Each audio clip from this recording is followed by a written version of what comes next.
Priority. Yeah. I just think that's what I don't forget.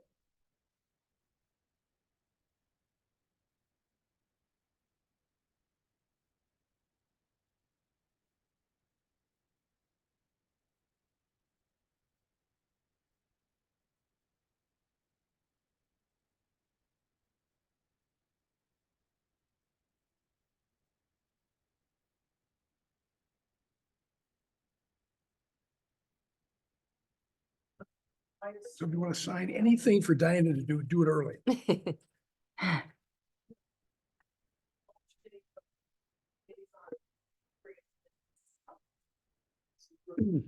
Okay, so welcome everybody to our EPC meeting for today, May 16, 2024. I think everybody's already had a chance to look at the agenda packet. Thanks very much to staff for putting that together. If you haven't had a chance, we can go through the agenda. I think first we need to probably approve the minutes from last meeting. Oh, okay. Okay.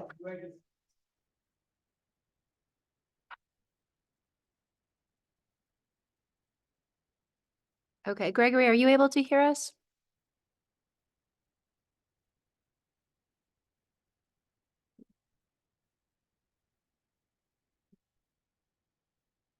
Okay, I think you might be on mute, Gregory, if you're.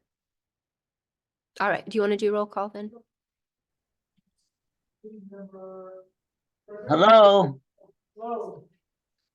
We can hear you good. Can you hear us?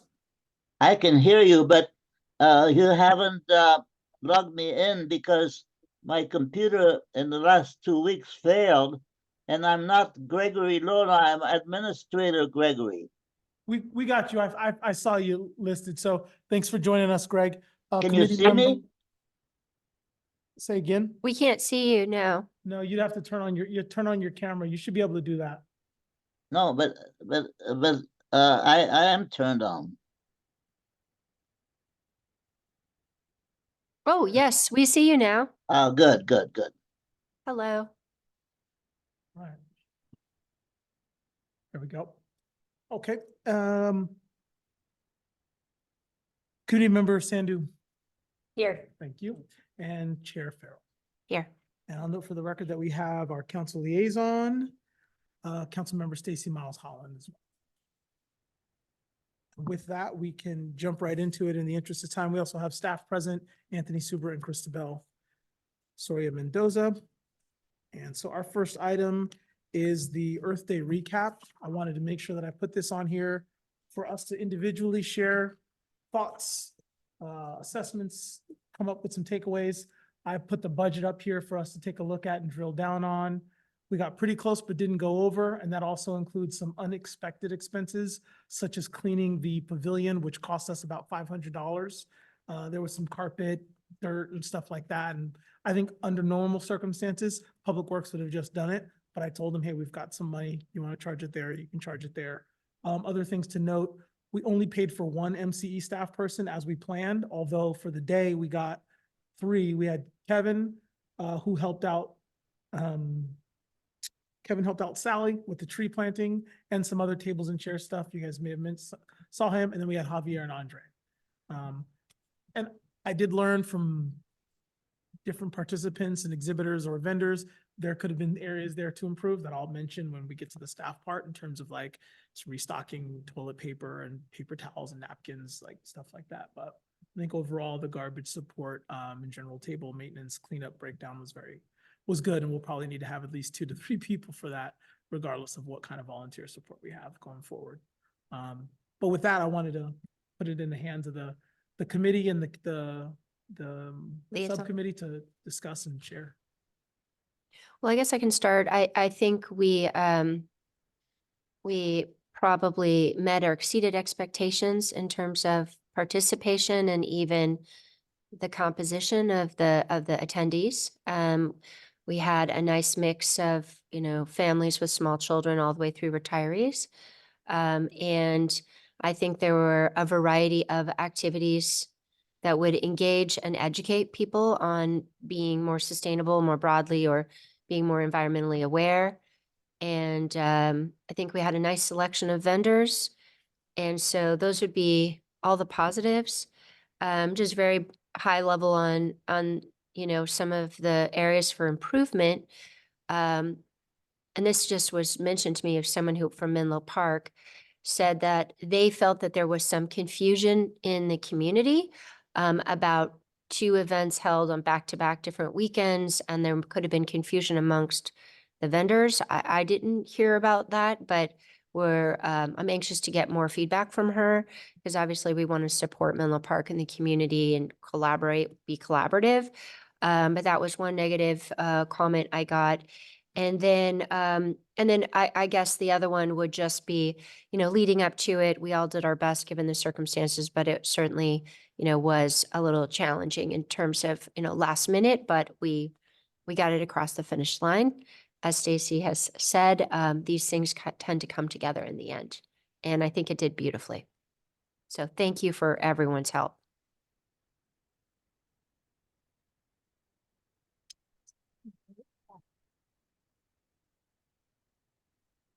I thought the food truck vendors were great. That, I don't know, it makes it feel more hip or timely. The bug lady, which just an observation, I saw so many kids around her tent. And I know me personally, I was curious because the expense is on the higher side of things that we pay for. But I think if you do attract families with small children, she's a great person to have there because otherwise, what are the kids doing and looking at? And I think the bike valet was great. I think, I mean, my understanding is that there were points where it was full and could not take any more bikes. And so, I didn't hear. yeah, I think we met and exceeded expectations there. Those are just my brief observations. A question, when you say the bug lady and kids, what were the ages of the kids that spent their time with the bug lady? I would say like very young to maybe 8 or 10 years old. Okay. I'm not good at aging children when I see them from afar. Yeah, I would agree. I think almost as young as 2, 3. Yeah. And we have quite a few pictures that would document that. But she had, you know, the largest exhibit, far and away the largest exhibit in terms of numbers of tables, numbers of canopies. So I guess if you really broke down the expense, you'd have to add that in because we rented those. But, you know, it was a great draw. And one of our objectives was to have family participation. So I think that helped. I failed to mention the absolute amazing feedback on the sheep versus mower competition. And I think we all need to say a special thanks to Ken for getting that off the ground. I was skeptical in the beginning. How can you be skeptical with sheep? I didn't think we'd be able to pull it all off. There were definitely bumps in the road, even with that one pre-event meeting that you had when the sheep showed when they weren't supposed to. But in the end, that's what got us the media coverage. And I think Husqvarna was probably happy with the media coverage Yep. as well. And it certainly was a differentiating factor and made, you know, our town look like we were thinking kind of outside the box. Outside the pen, correct. I guess my reaction to the whole thing is that I'll come back to the sort of negative side, but I didn't see anybody leave that wasn't smiling. Everybody appeared to have a great time, no matter what side they did. And there were so many different things. There was something for everybody. I mean, and unfortunately, I spent most of my time, virtually all of it, with the sheep and the robots, so I didn't get to see much. But the guys I saw when I went around were incredibly happy. Having said that, I think, and I said this in a memo to you guys, I think we need to step back and decide kind of what is it we want to do in the future and what's the goal and how much is it celebration, how much is it education, et cetera, et cetera. And I think we should revisit that early because the real negative was the amount of time it took. I mean, the amount of time it took of the volunteers and then of the staff and of the mayor was incredible. And if you had to put money on it, it would dwarf the $10,000 by an order of magnitude. I mean, it really, really was a huge amount of time and effort, which quite frankly, I couldn't do next year. I just couldn't do it. So I think we need to sit back and think of what it is and what our goals are. from my point of view, it was a wild success from a point of view of enjoyment, name for Atherton and all that sort of thing. But my other underlying goal is to change the actual work being done inside 94027. To me, it's not a success if we don't get people using robotic lawnmowers. If we just show it and have a nice time, but no one uses them, I think that's a failure for me. So my goal now is to figure out, based on that, how do we then get it to change so that next year we can say, well, Husqvarna, Haskett, Hassett, et cetera, have placed so many robotic lawnmowers in the town. And I don't have a goal for that, but it's more than two. And I got to figure out how to get there. So my thoughts next are, how do I spend my time on the committee finding a way to get it used? And I'm going to go back and say, if our goal as a committee and as the town is to reduce the environmental footprint of what we do in 94027, we should be talking to our Brightview guys about what their footprint and whether or not they could consider switching from gasoline lawnmowers to robotic lawnmowers and to electric lawnmowers, as in the big ones. I don't know if you saw this, but Kevin was demonstrating a big riding electric lawnmower. And I didn't even know it was running. It was so quiet.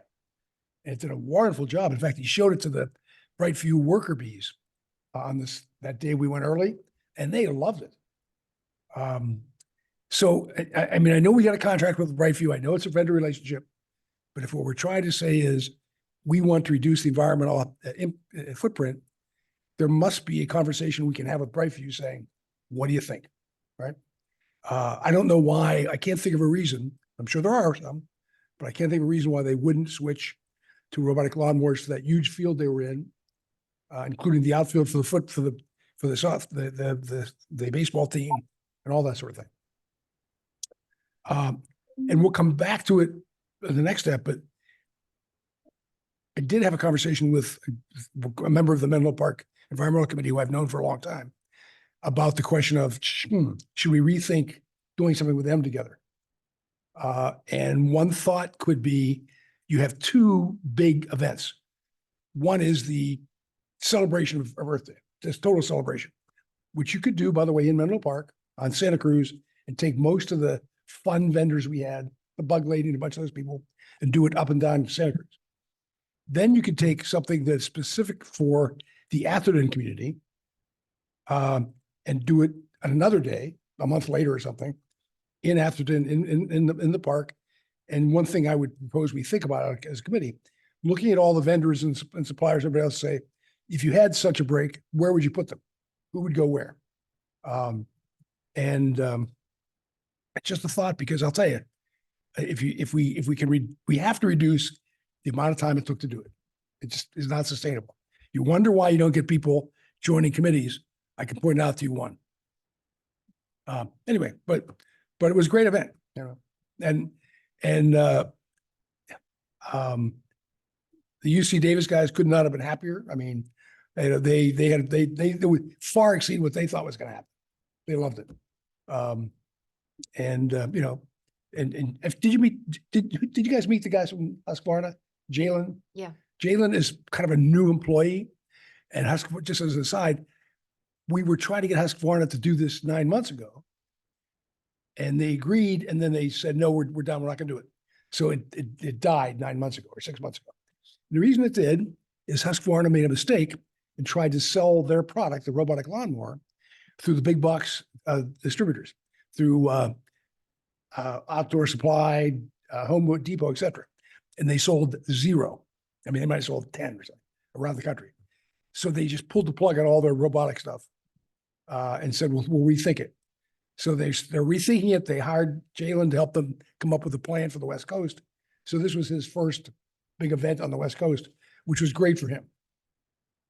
So now we're trying to reach back to him and see, how do we push next? So long story short, as far as I'm concerned, the event's not over. I got to figure out a way to get it, move the needle on the actual use of the robots. Thanks. Any feedback, Stacy? Yeah. I see that you're looking to talk, but you're muted. Greg, we can't hear you. You're muted, sir.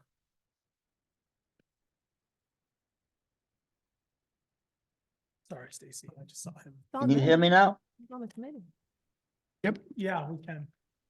Can you hear me now? Yes. Yeah, we can. Okay.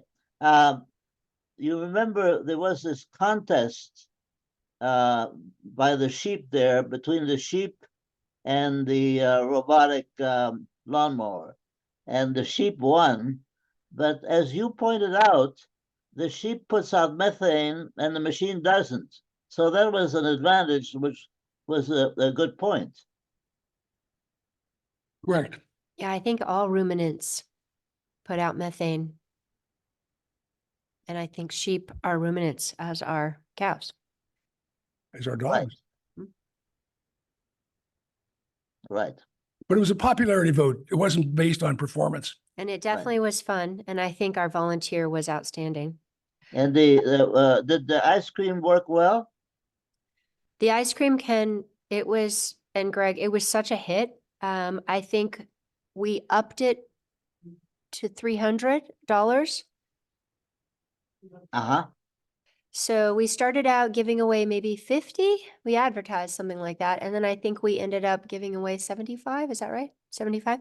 So we had at least 75 people coming in some shape or form on a bike. They could have been a kid on the bike, seat. But it was a big hit. And I think the ice creams, I bought some, they were delicious. So it was a hit. Very good. Stacy.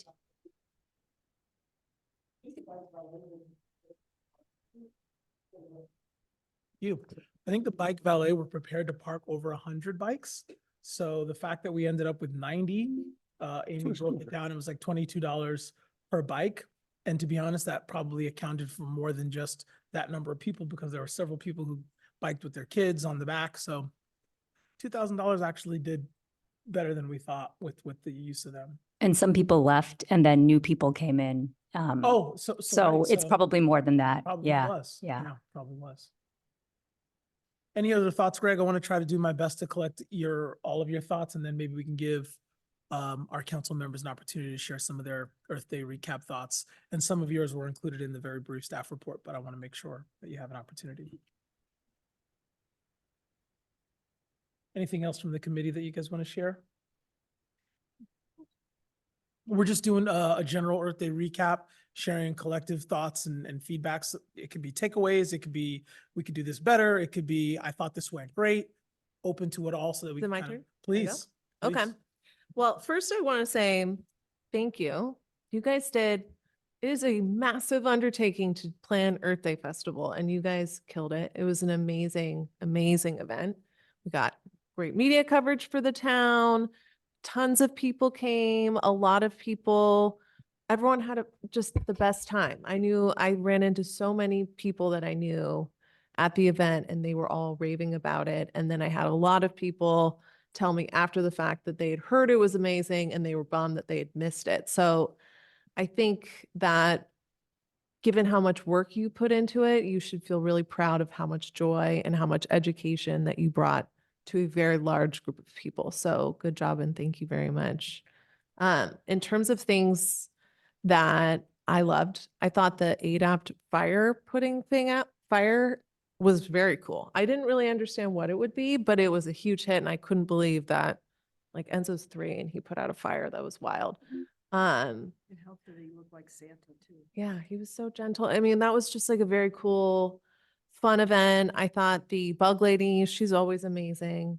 I thought the bike valet, I rode my bike and it was great. And almost everyone I knew rode their bikes. And so I think, yes, $2,000 is a lot of money. And yes, we went back and forth on whether or not it was worth it. But I think when we have events in the town where we know there are parking problems, having a way to offload some of that parking lot pressure via a bike valet where people can feel safe parking their bikes is a great thing that the town should be looking at doing for our summer concerts and a lot of events, because we should be encouraging people to find alternative ways to bring themselves to our events. Does that have to be through the Bike Coalition? I thought they did a great job. I would love for them to count the bikes next time, given the pressure we felt around the $2,000. The fact that we don't know how many tickets they handed out seems crazy to me that they should have some kind of accounting. Because I think it probably was more than 100. I think it was, or whatever we think it is. I think it was very, very, very popular. And I saw people coming and going all day. I also would have questions of like, how did they run out of space? So I know there was a rack, but like, couldn't we find other ways for them to supervise bikes? So, but I thought that was it was an experiment. We were seeing if that was a good idea or a thing to test out for the town. And I think it was very successful, and it's something that we should be looking at for all of our events. So thank you for bringing that.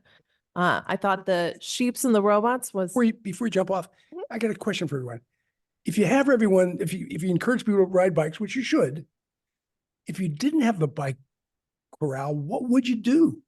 at There is our, no, I mean, you have to have a bike corral, don't you? yeah, we I don't don't think we have have the capacity. enough racks, right? Yeah, I mean, you wouldn't I- want everyone putting their bikes all around the place in various racks and dropping them everywhere. yeah, So if you do it, means it's a necessity. yeah. We you have to need have a bike racks, corral. and you need to have people watching the racks. So if we wanted to, replicate it, we need manpower and racks. Like the town can buy racks. We don't have as many bodies that we necessarily can throw at it. So, Even if we bought the racks, we don't really have places to store 'em. right, like also, so I think I would be very curious, like, could we partner with the coalition and get like a reduced rate, buy 5 events, get 1 free kind of a, I think in the future, that's what we're gonna. yeah. have with So I those. think, I thought it was a great thing to have at the Yeah, yeah. event.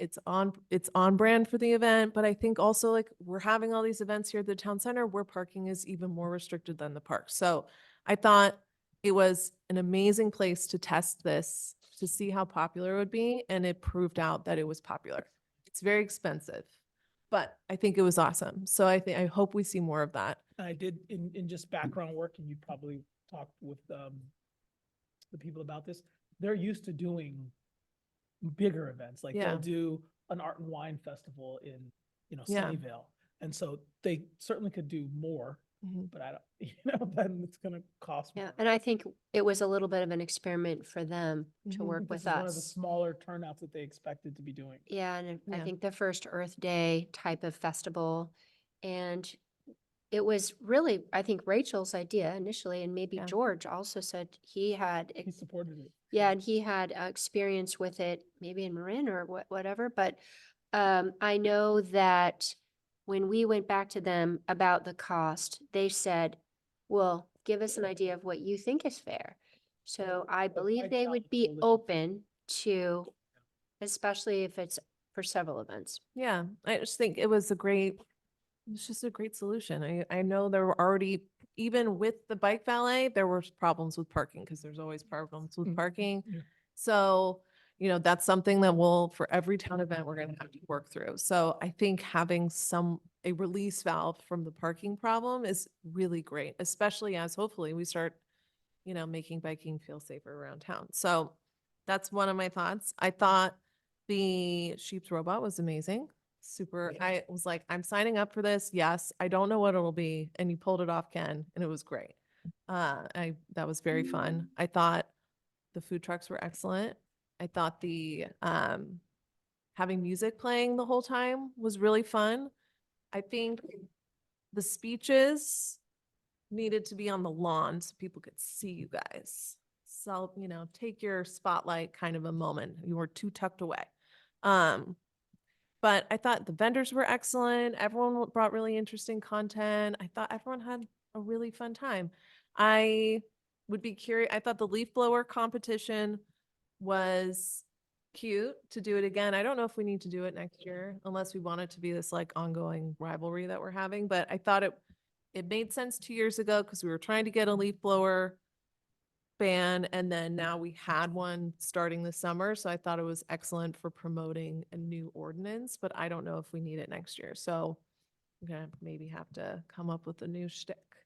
In terms of future events, I think what Ken said is right, like having the sheer amount of work it takes leading up to, I don't know if it's sustainable for the EPC. I'm sure I was burned out after doing it 2 years ago. So I used my Signing burnout. up for council. I know, and I decided to channel my burnout into running for office like a normal person, but I think I worry that Earth Day, it's an amazing event and I love this event. I want it to continue. It also takes over EPC. And I don't know that you guys joined EPC to be the Earth Day Planning Committee.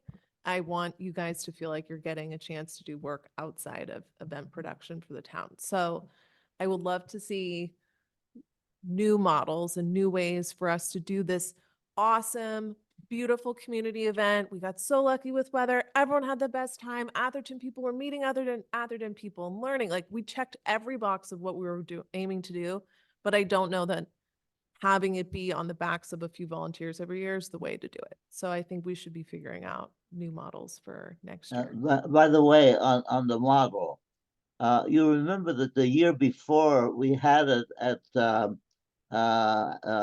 Woodside High School, and I don't mean Woodside, I mean Mendel Atherton, and we had remember we had a big discussion of whether we should have it at the park, at the Atherton Park or not, and we did. And do you think that was definitely a good decision? I thought it was. Yeah, I think so. In that the feedback from council was that they wanted to be much more Atherton focused. So I think we met that goal. Now, as I mentioned before, we did, Diana and I are going to be meeting with someone from the Menlo Park team. And they, I think, are interested in doing a collaboration again. And they just felt it would be better for the community, better for vendors. I think she has quite a lot of ideas there. So to, bring forces together. But the council wanted Atherton and wanted to take advantage of the park. So we did it. And I think it was good. Yeah, I think Yes. from my perspective, Holbrook Palmer having that central lawn area for people to like sit and eat and hang out. When I went to the high school one, I thought the quality of exhibits, the speakers, all of it was excellent. I didn't want to hang out. Like I just kind of cruised through and then I wanted to go. So it felt much more like a festival, like a community event, having it at our park. So I think if we were to combine with Menlo Park again, I would want to look for more green space Yep. for people to hang out Yeah. personally. Good. One, I have one micro question. You remember there was a solar generator that fed the fence around the sheep. How did we get that?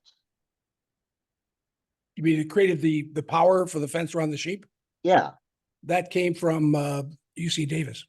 Oh, so we didn't have to pay for it. No, they UC Davis and UC, other than the only thing we paid UC Davis and the sheep for was the transportation, gas and tolls.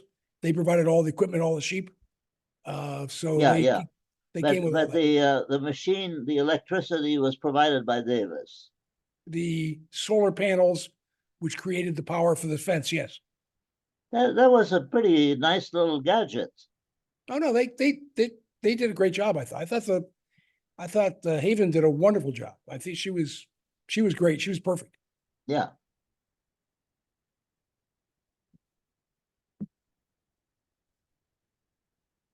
Diana, did you?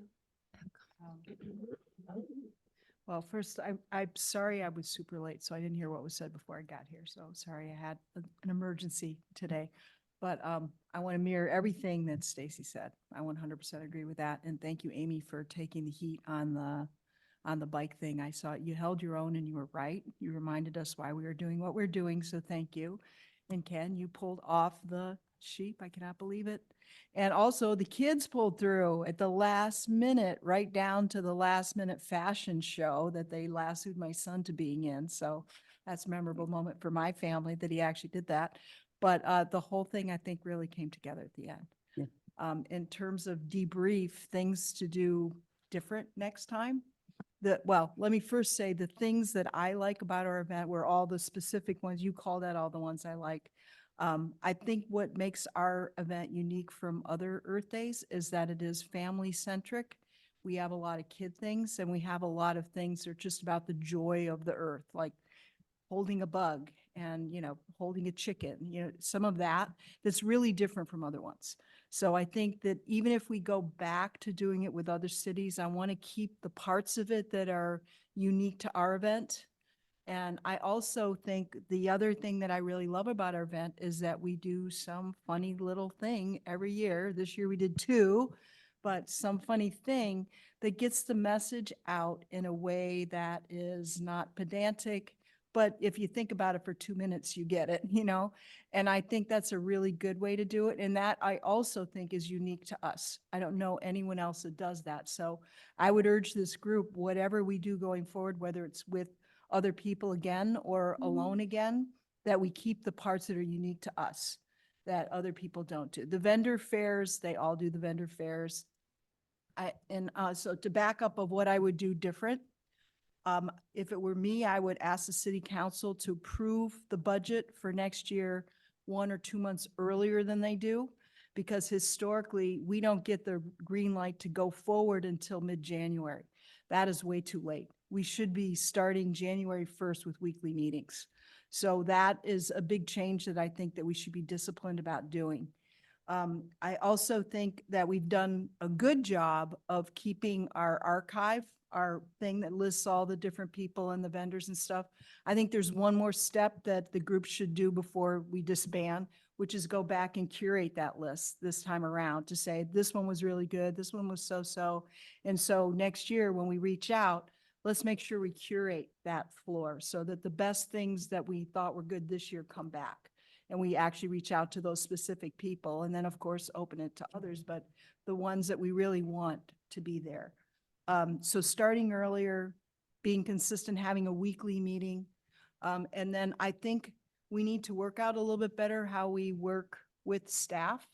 I think that we really suffered this year because Rachel left and the city council agreed to do this on our own without our other city partners. And then Rachel was gone. And that meant we didn't have a person who was a sustainability expert and a full-time person who's full-time job. And I honestly think this is somebody's full-time job for a few months. So if we're going to do this again at the scale we're doing, we have to assume there's someone full-time doing that on the city side, because they have to approve the money. There's so many parts. The other thing is that there should be a focus on defining where the line is between what the volunteers are doing and what the staff's doing. That's not been clear for a while, and it kind of goes back and forth. But again, it's colored this year because what happened was Rachel left, and thank God Christabel came, but she didn't come quick enough. So we were already way into like months after when we should have started before Christabel started, and then she had to get up to speed. So in short, this year we suffered from that. So it's hard to tease out how much of that would happen again or how much of it was just unique to the way it worked this year. But I do think that at minimum, we should discuss the roles and make it more clear and who's going to do what and at what time, and starting earlier and requesting the funding earlier. The other thing I want to caution from history is that in the past, when we requested other things to the council, like there was a few years where we talked about having a film, they actually wanted to pick or vote on the film. So if you're going to do a film, you have to anticipate. I don't know what this particular council will be like, but when I was doing it the year before you and I did it, is we literally had to give them a list of films with little trailers so that they could give a thumbs up. So that adds a whole other cycle. And then you get into the cycle of when they meet and all that. So you need to, if we go down the route of doing something different than what we're doing, you got to pack in the time to educate them and to allow them to have a voice. So that gets back to asking them, they can't in mid-January say yes, no. It just is not enough time to get up to speed. So I don't have a strong opinion about what we do forward other than keeping the best parts that we have. I think it was really successful by anyone's stretch of imagination, and everyone loved it, and I think it was good. And I want to apologize to Ken for putting him on the spot for my speech. my speech got soaked with coffee. And I was up very late the night before writing it, and I threw it out the window, and I didn't even give a speech. So I didn't even give a speech. So thank you for your stepping up, and thank you for stepping up. No, it all worked. It guys were worked fine. I awesome. mean, I think we all feel the same way. Is there a way to get the good parts with somehow streamlining it? That's the question. Yeah. And I don't know, I don't have a strong opinion on whether to keep doing it alone or do it with others. I don't. Well, so one thought I had, if I, you let me bring is, assume we did something on Santa Cruz Avenue with Menlo Park. And Santa Cruz Avenue, the road itself became the hangout area because everything's on the side, Yeah. right? And the vendors, the food vendors are actually the restaurants. And oh, by the way, you force them to have sustainable meals and things. So by forcing them to be part of Earth Day and be sustainable, you're changing what they do. So now you have an impact on the retailers up and down Santa Cruz. But then you'd also have a special only Atherton event. I mean, I don't know, Atherton Run event in Holbrook Palmer Park with a design, and you might even consider tying it into our waste recycling day, where we have the shredding, the electronics, medical supplies per Greg, and you have other events. So you make it kind of a Atherton centered, Save the Earth Day. The celebration for just having fun is over on Santa Cruz, but how we're going to change what we do in Atherton as good citizens is right there in Holbrook Palmer. Just an idea for talking about. No, I really like that. And I like the idea of asking the different stores to do something. If we go down that route, I would literally make posters in every window saying, this is what this group did. Yeah. And make it clear what it is our intention is and what we've done, and that will maybe, pull them into doing it more. What did everyone feel about the art and the student art? Is that something worth doing again? Because that was a pretty heavy lift. Some of you guys maybe weren't involved of so much of what was involved in doing that in terms of, the students and all of that. So I'd be curious what everyone's thought on that was again. Well, one thing I'll say is, well, first of all, Diana, thank you. You did so much. I mean, I definitely learned and admired your tenacity, because sometimes I would say, oh, this isn't going to work. We can't get it done. And you pushed it across the finish line. So thank you for all the efforts. It was, without you, we would not have had this successful event. So thank you for stepping up. Something to be said about the students and the schools. You saw going in, the headmasters are not paying attention to this. The AP teachers for environmental science are not paying attention to this. So if it's consistent and we get them involved every year, it's on their radar screen, it's on the teachers' radar screens, they can build stuff into the curriculum. Otherwise, you're really chasing to get anybody's involvement. So the art, everything that was done, amazing, adds that cool element, different element, celebratory element. Love it. And maybe that's all we do. Because I do want, before people get excited about Santa Cruz Ave, to mention, in my experience with working with the team before, they're about bringing content to underserved communities in East Menlo Park. Right. And that is a very important aspect of Earth Day, because people who are impacted by climate change tend to live in communities that are more underserved, so disproportionately impacted. So I guess before we get too excited about collaboration, we just have to keep that in mind, that they have a different objective. But maybe we think about just doing art. Yeah, with respect, first of all, to the mayor, you made such thoughtful comments. I want to get a chance to make my comments again because you inspired me. I think one is really defining the mission statement of the event very early on. And then that defines every decision they're made afterwards. And then also defining prospectively, how do we measure success? What is it we're trying to get out of this? And again, that helps with decision-making. If there's a theme, understanding the theme. And then that also, again, like this year's theme was plastics. So no vendor could use plastics, remembering that. And then just having a roles and response, a normal racy chart. Who's responsible, who's accountable? I love the idea of if we're gonna participate with Menlo Park, because if the idea is to take the load off, I don't know that adding a second event equates to taking the load off. It equates to planning yet another event. And so if that were the case, maybe the Atherton part is the art and film festival component, like in the evening or something. I don't know, but something that is a low, not as much effort required. What- And then with respect to the schools, I was thinking it would be great if we said each school has a table. How are you going to populate it? And you're like you say, tell them now, because the problem with Earth Day timing is it's right around spring break. And so everyone's like in la la land trying to get them to organize. But if they knew it ahead of time, then that's helpful. And then knowing what permits we need early. I think that would be really good. Those are just a couple of thoughts. one of the things Can I you come back to the question about Rachel leaving? Are you suggesting that next year we hire somebody for 4 or 5 months just for the event?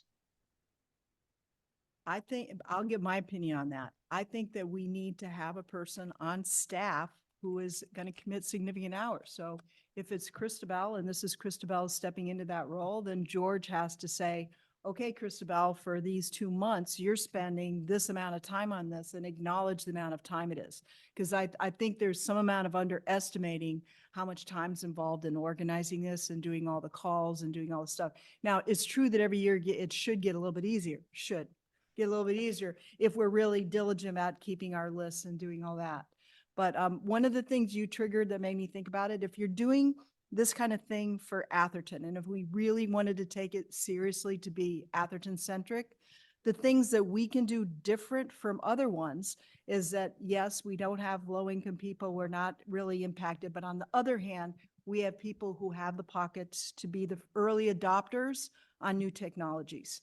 So I think having the Tesla there, the one that everyone hasn't seen yet, because everybody's thinking it has a Tesla here, but seeing the one we haven't seen yet is a good idea. The years that we did it in the past, we had the Rivian there and the Lucid and all these cars that people hadn't seen before, but this is their target audience. We're the early adopters of new technologies. So things like heat pumps, all of those kinds of things that are new technologies, we need to glamorize them. I think I've always wanted to see people glamorize, get rid of our gas stoves. This is going to be one of the hardest things you hit in our community. We're so entrenched with our Wolves and Vikings, but those same companies produce high-end equipment that they target in Europe, but not in the US. So one thing would be if we say, let's embrace who we are and let's focus. So that's another way to do it. And then go speak to Wolf, speak to Viking, say, bring your ad campaigns that you have in Europe, bring them here. Have a display of your high-end kitchen of the future and target the people here who can afford it. So I think if we want to go Atherton centric, that's one of the things I think we could do in terms of any of the vendors or the products. By the way, did you hear this thing that happened in Berkeley yesterday about the kitchens and the restaurants? No, what happened? Well, there was some kind of a law that was passed about a year ago that said that all the restaurants would have to go to non-gas heated furnaces in their kitchens. And they fought back, and finally they won, and they rejected this. And this is going to have a bad consequence, because the fact that they won in Berkeley and rejected the idea that you had to abandon the gas furnaces in the restaurants is going to spread all over the state, because the other people didn't think they would win, but now that Berkeley won, they're going to win too. It's very bad. The rest. We had to backpedal on all of our rules already in Atherton. So we had to reissue our own rules in response to that and have been following, what to do. So where this was left, and this is something all of you guys should be, this is another topic we need to talk about, is that we now had to change that. At the last meeting, right before Rachel left, she presented this whole idea of a very complicated idea that, yes, you can have gas, but now you have to prove that your house has all these other things, so you have to reach a minimum efficiency score. And it's calculated by a piece of software, and it's super complicated. And it's super complicated to explain to people. But this may be where we go next. So part of what this group could really help with was thinking deep on how do we explain that to people, and do we want to go to that? And you guys should make a recommendation. I mean, I would like to see you guys make a recommendation to the council about what our next step. And Anthony, I don't know where we are with that, It because didn't pass. That was an everything, information. it came to the end and then nothing happened. So It's basically stalled, as you said, but I mean, that's the type of topic that. we By need the to way, see. this thing in Berkeley was not in private homes. It was only in Yes. restaurants. but it works on everything. So everybody had to backpedal on all of their, because we had planned to do all ADUs that were gas. Any new construction was gas only. Electric, I'm sorry. My brain doesn't work. Gas. Electric only, and we had to backpedal on all of that. So we had to change a lot of what we were doing. So it's a big pivot for us. And for this particular group, this is where we need some feedback and some thoughts. And I'm sure that our attorney is watching what other, cities are doing and how they're getting around it, but we need to have our own strategy. I want to get back to talking about the event Sorry, yeah. sorry. before we But get too sidetracked. It is what you're talking about is talking about what we're Reef gonna do in the codes is future. the, Well, yeah, because we want this committee to be more than the Earth Day only planning Yes. committee. Yeah. So you're doing a great segue, which what we're gonna. okay. So I wanted to say something about event production because my background is event production. So if the town decided they wanted to do an Earth Day festival every year, it gets a lot easier because you could get vendors to sign up for next year's event at the event. And so you could, if we change the way we're looking at Earth Day Festival, where we're not rebuilding it from scratch every year, this gets exponentially easier because you're getting, a lot of our vendors are the same every year. It's the county, it's, mosquito and vector control. So what you could potentially look at doing is having maybe staff handle the vendor fair and the volunteer outreach, and then EPC comes up with the special sauce, the sheep versus robots, what makes it unique to the town. How do we make it different every year? That you could potentially divide the work up a little bit to have it be a little more sustainable, but that would require committing to this model and this type of event for the rest of time to make it a lot easier for staff. Because if you're working with like, okay, great, we're going to have the same 25 vendors, the free ones that are providing services to our town that you work with already, you get those locked in, it becomes a routine, it becomes a cycle that everyone's planning against, the schools are planning against. And then you guys figure out the special bit that's different every year. That I think is a more sustainable way to do it, but that you guys need to decide, probably the council would have to decide if this becomes like how we're doing it every year. Cause that also means like we wouldn't work with Menlo Park. Like so I think there should be some discussion and some thought about it. But if you commit to if we are every year going to do this festival, it's a lot easier if you know it a year in advance. From my I perspective. totally agree. And I think initially that was the plan, but then we deviated and went with the partnered event. Mhm. The committee liked the partnered event. They pitched the partnered event, didn't get support for the partnered event. So then they came back to the Atherton centric event. Yeah. And instead of picking it up from that, Yeah. like we already have a bit of a roadmap, it did feel Yeah. after we got some staff transition, like, oh man, we're Yeah. You're starting over. behind. the- So I think it could just be, so, I mean, even now, like you have, everyone's riding high. Every vendor's like, what a great event. You could go back to all of them and be like, hey, Ace Hardware, you want to do it again? They'd be like, absolutely. We had the best time. And that would make the amount of time you spend chasing people in January goes away.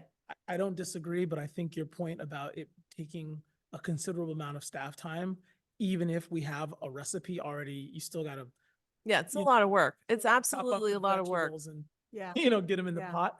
And we do need to make sure that that is clear, obvious, and available from the get-go. Yeah. And my only apprehension to bringing on an outside person to help manage is because from where I sit, we need less directors and we need more staff, right? And in my experience, working with event experts, they are the quarterback, right? Like they are masterminding the events and they're saying, okay, we need somebody to tackle that. We need people over there.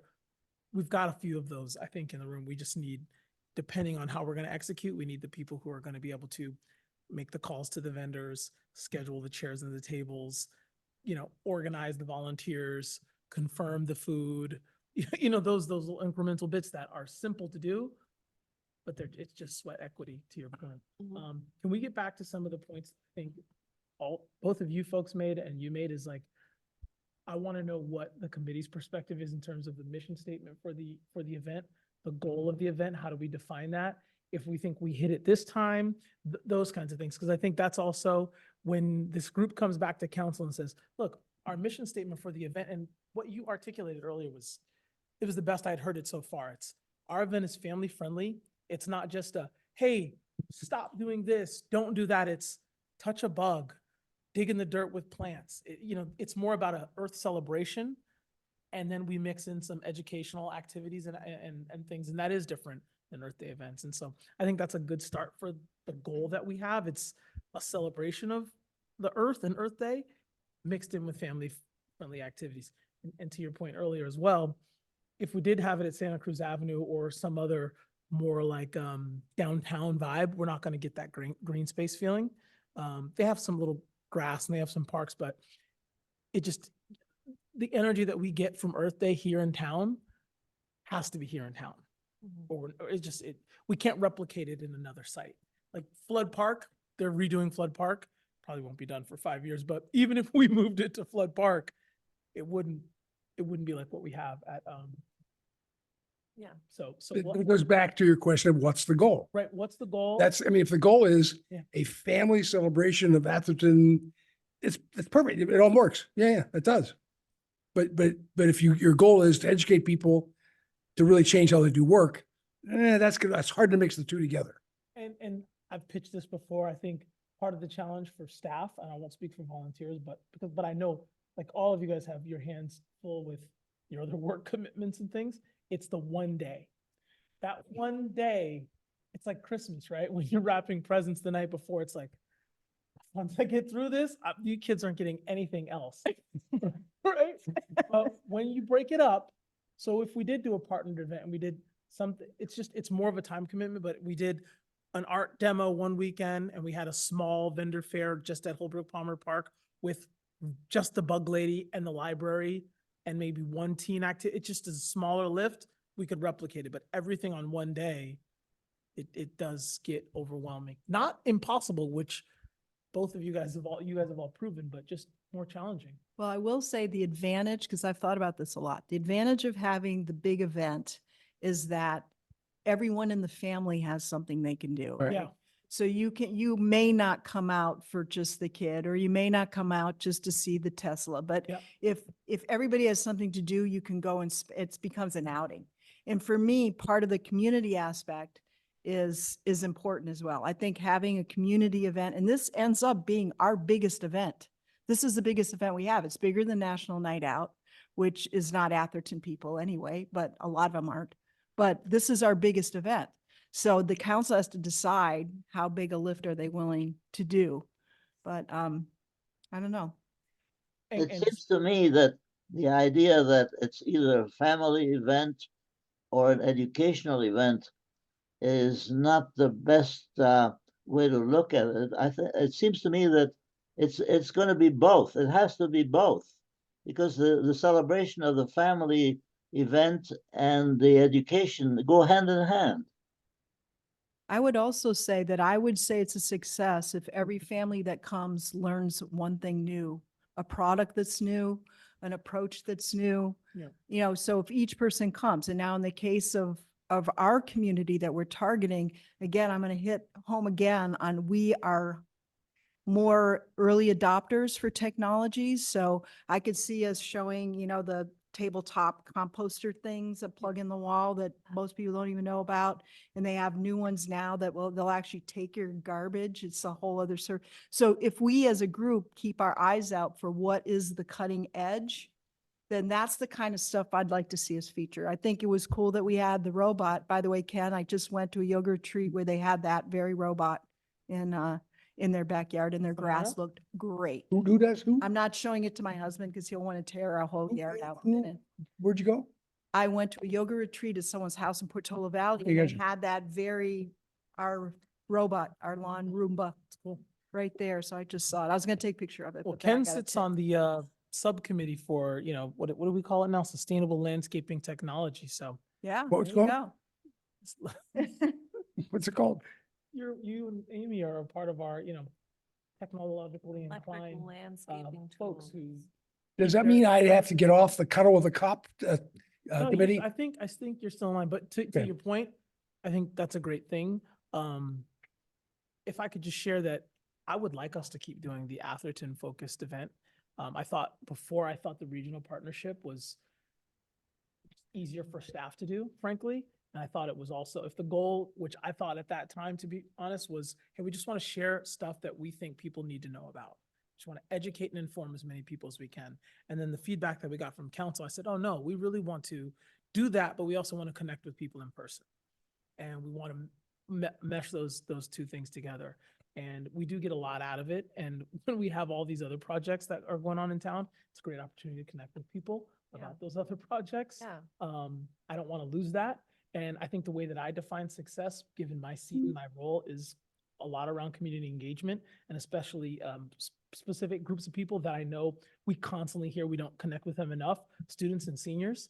And I got to tell you, the kids doing the clothing swap thing, I have no idea how many kids brought clothes or swapped them, but we had 20, 30 high school kids there doing Yeah. their own service projects, their own activities, their own events. I I'm was, sure one I or was two of those sweating. They kids- weren't going to show. I'll tell you that. We were like, Right. oh my God, But I very know last one or minute two of those Louise for kids sure. met another kid and they said, oh, you're doing this, you're at this school, you're at this, let's connect, because they're great at that, right? There were a lot of seniors there. I mean, a ton of seniors that I've never seen at a council meeting, that I've never seen at a library event, that I've never seen at a lot of activities and events. And I talked to a few of them that do happen to live in town. So, my vote is in that bucket. And I'd be happy to, in terms of what we do as staff, if it's, hey, let's bring in an outside consultant because we want to get it to council in October.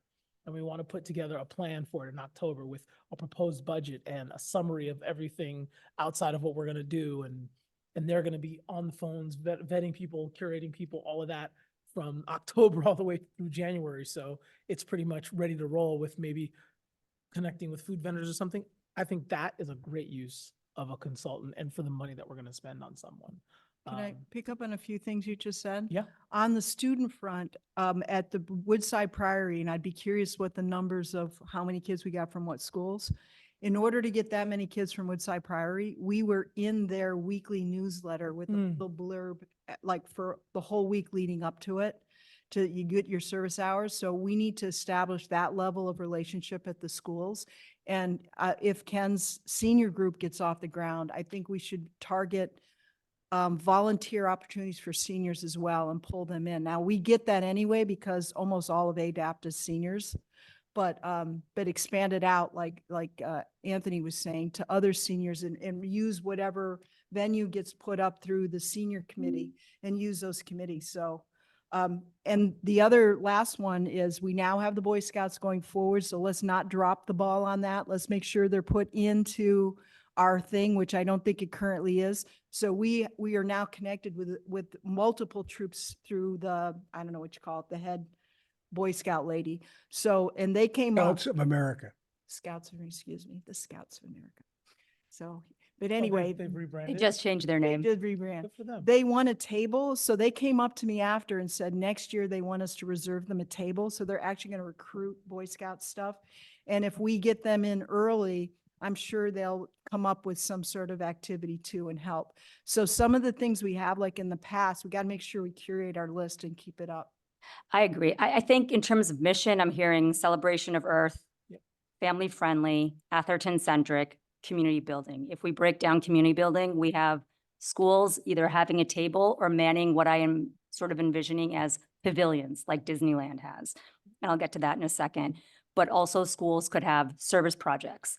We want scouts, we want fire and police, we want the library maybe to have a table about books that are relevant to its entire clientele.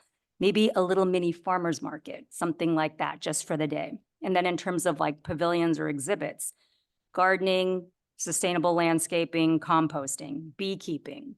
And like, for instance, maybe Menlo can take the beekeeping table because they have a beekeeping club. Maybe Sacred Heart can take the gardening table because they have gardens.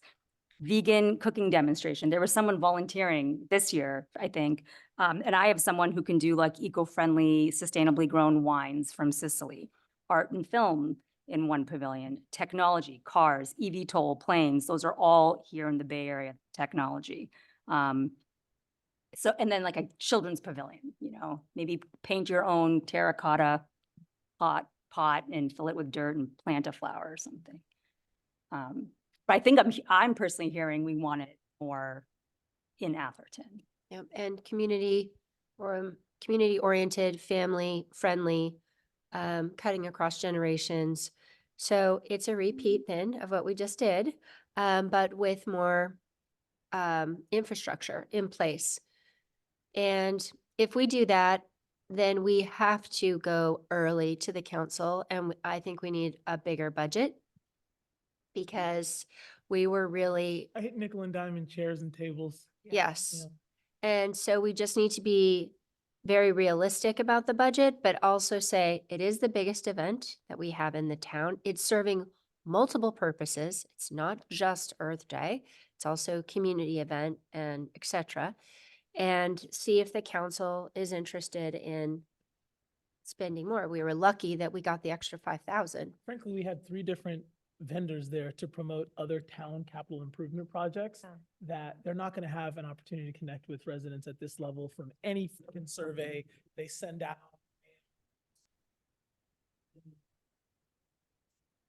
And are we allowed to ask like Rivian and Facebook or Meta and Tesla to underwrite and ask them now so that we can build them into our collateral when we start social media campaign? Stacy did a lot of that in the past, so thank you, Stacy, yeah. Yeah. Yeah, I got $3,000 between Cal Water, Green Waste, and PCE all donated. I think, so on the pavilion front, just to I think also what is very cool about our event is that we have a lot of the free resources that are available to our residents. And I think there's a lot of outreach and education that it doesn't have to cost you $1 million. Like Cutting Edge is awesome, but like Cal Water has all these, water programs and Green Waste. Like, I think it's really excellent. Right. Like these are all things. Yeah. These are all things that are available to everyone for free, that it doesn't, I feel like a lot of the time, Earth Day and environmental action, people are like, you're getting yelled at, it's going to cost you money, it's not fun, it's scary. And what I love about our event is that it is a celebration, it's a community event, and it also has so much education of how to do stuff without costing you a ton of money. So I think that's awesome. And I think that they could financially help us because PCE, all of them are benefiting. If we're going to do the lifting, like they should pony in some money. But I also think if we annualize this event, which we should, I think we should have a discussion. Like you guys should talk, council should talk, staff should talk. We should have an open discussion of if we want to do this every year. So then it could just be in the budget as a thing. And you're not having to come in front of council asking for money and pitching your idea. It's just within our budget discussion year over year that it's part of the city clerk budget. Like the summer concert series are in the budget. Like you don't have to come in front of the council for approval. So I think. Right. See, but that's when it should come in front of the council. Like this is an annual event. Like it's wild to me that I think because the model changed every year. Yeah.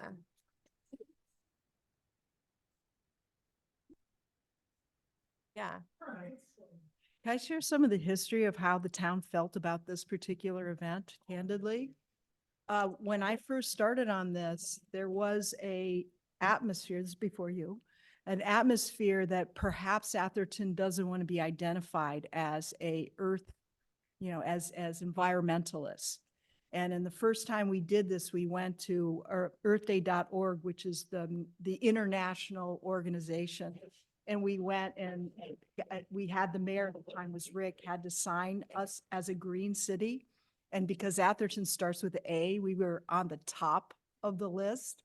So we went with a council that wasn't even sure they wanted us to be, environmentally, let alone they have to at some point. And so now it's a big event, but they have to decide, is this going to be our signature event? Because it kind of is now. It has been whenever we've done it here, it's been the signature event. So they have to decide if that's the way they want to go, what level of involvement they want to have. And there was one year before me where they had a film, and the film was a pro-nuclear film at a time where that was like the opposite of what anyone would ever want to say. And our particular environmental group was bucking any other environmental group in the area. So we have been historically an outlier. So it's really fascinating to see it progress from the city isn't sure we want to be identified with that because people don't really feel that way here, to getting, eking over where we did a joint event, which is in and of itself is huge that they accepted us. I'm sure they just accepted our money. But anyway, so getting to like, we might be, one of the leaders in this type of event in our community because in our broader area, because we're getting national press and what we're doing is different. So there's been an evolution here that everyone needs to appreciate. And I do appreciate it. I appreciate that the whole council and some of those members that were anti are now okay with it. So I don't know if they're pro, but they're okay with it. So we've moved the needle a lot as a group. So I think it's. No, that's the one I want to take on next because that one is, we're cooking with gas. Yeah.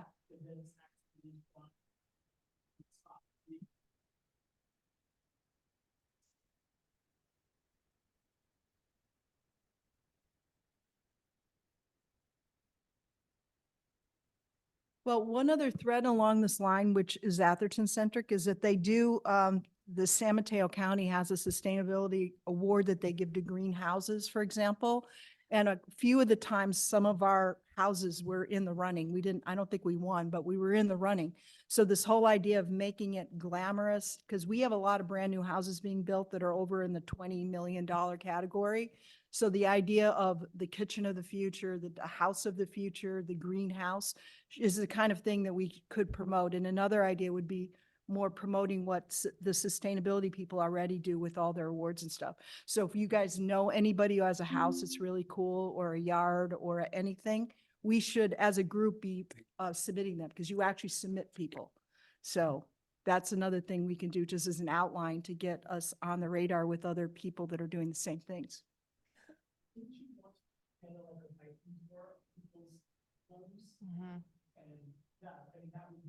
Yeah. There are a lot of groups that do home tours. Yeah, garden Usually during the tours. Garden holidays too. tours, and I think they're awesome. I don't know that we want to take that on. So I backed away from it, obviously. I spoke to a number of people who do organize them for various other environmental groups, and the sheer manpower you have to do tours. Yeah, so I mean, you have to have the directions, you have to find the houses, you also have to have like a ton of volunteers in each house because you don't want strangers roaming outside of where they're allowed to go, and we have to protect people's property, and there's liability with that. There's liability around sending people around on bikes, and so I just was like, this is way more than I feel like we can handle. So I would caution Yeah, against no, that. I'm but not suggesting we go do for it. if you I'm guys- suggesting we support the people that do it. Yeah, So that absolutely. if we know of a house, we submit a nomination and ask them to do it. The other thing is one of the older traditions in Atherton is garden tours. Now, mind you, those are garden tours that probably have Roundup and all the other stuff. But anyway, those people do have garden tours and they're having one, I don't know, it's like this month somewhere. I just had it yesterday. Yeah, I couldn't go. I have my ways. Remember, if it's a tour or a committee, I go to the meeting. But you So know, if that there's a- type of event, that's a supplementary event to the festival. And I do want to bring up, before we take up too much more time, that Rachel had organized some other very good and well-attended educational events. I attended the composting and vermiculture event. And I think we had to pay San Mateo County Office of Sustainability to come to do that. Yep. Yep, yep. So, but, you know, there is something to be said for programming throughout the year.